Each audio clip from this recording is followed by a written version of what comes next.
Hello guys, सम्पूर्णलाई नमस्कार। फेरि पनि दिपक ब्लगमा स्वागत छ।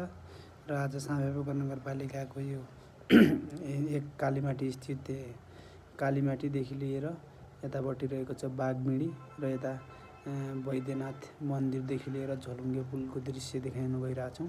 र यो कक्कड 7 भन्ने ठाउँमा चाहिँ साँपेपोखर नगरपालिकाको 7 स्थित अलिकति चाहिँ पानीको कमीले गर्दाखेरि यस बुढीगङ्गा नदीदेखि चाहिँ ट्याङ्करको पानी ल्याउनु पर्ने र सिँचाइका लागिदेखि लिएर हरेक कुराहरू गर्नका लागि चाहिँ पानीको अभाव एकदमै परेको हुँदा पानी चाहिँ खोलाबाट ट्याङ्करमा ल्याएर भर्नुपर्ने र सिँचाइका लागि हरेक कुराहरू गर्नका लागि चाहिँ पानी ट्याङ्करमा बोक्नुपर्ने अवस्था छ र एकदमै रमाइलो छ।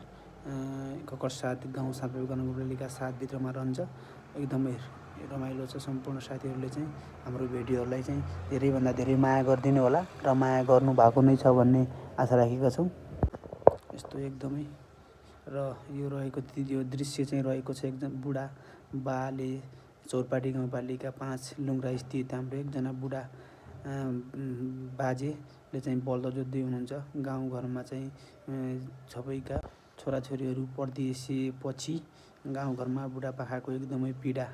सबैका छोराछोरी परदेशिए र गाउँघरकामा बुवाले चाहिँ एकदमै दुःख पाएको अवस्था छ र एकदमै गाह्रो छ। गाउँले जीवन काम नगरी खान पुग्दैन।